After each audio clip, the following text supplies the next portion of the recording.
ये शोर इसलिए कि जो हीरे जवाहरात 6 अरब के जमा किए हैं उसका शोर कम हो सके।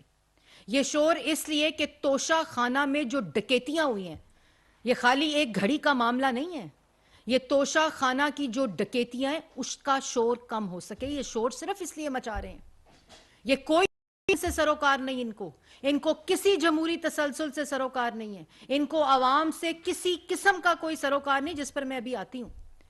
और ये शोर सिर्फ इसलिए कर रहे हैं कि 190 मिलियन का जवाब देना पड़ेगा, उसका शोर कम हो जाए।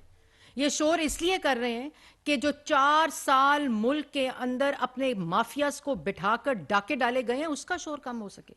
साइफर की जो कौमी मफादात के साथ खेलने का खिलवाड़ किया गया उसका शोर कम हो सके। जो आईएमएफ की डील को सबोटाज करने के लिए अपने वुजरा से खतूत लिखवाने की कोशिश की गई उसका शोर कम हो सके। ज़कात के पैसों को सियासत के लिए इस्तेमाल किया अपने जाती मुलाजमीन के नाम पर, उसका शोर कम हो सके।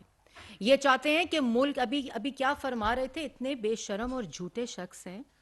अभी क्या कह रहे थे कि हमें 2018 में वो मईशत मिली जहां मुल्क दिवालिया हो रहा था। क्या दिमाग की कोई चीज़ ठीक भी है जो ये गुफ्तगू कर रहे हैं?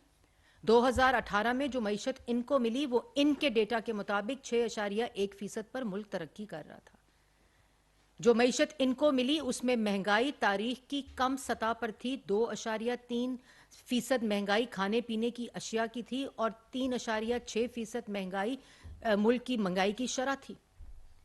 सीपैक आया, 14,000 मेगावाट बिजली देकर लोड शेडिंग 0 पे की, दहशतगर्दी खत्म की, मुल्क के अंदर मोटरवेज का जाल बिछाकर इनको दिया, प्रोजेक्ट्स इनको दिए, तरक्की करता मुल्क इनके हवाले किया, जिनको इन्होंने जो मुल्क के ऊपर मुसल्लत थे।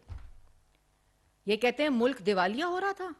मुल्क के अंदर मोटरवेज, शाहराएं, मास ट्रांजिट, तरक्की, नौजवान, ये जो health card, prime minister youth programme, और मुल्क के अंदर जो आईएमएफ था वो पहली दफा प्रोग्राम रोल बैक कंप्लीट करके खत्म करके इनको मुल्क के अंदर खुद मुख्तार मईशत इनके हवाले की थी। कहते हैं मुल्क दिवालिया हो रहा था।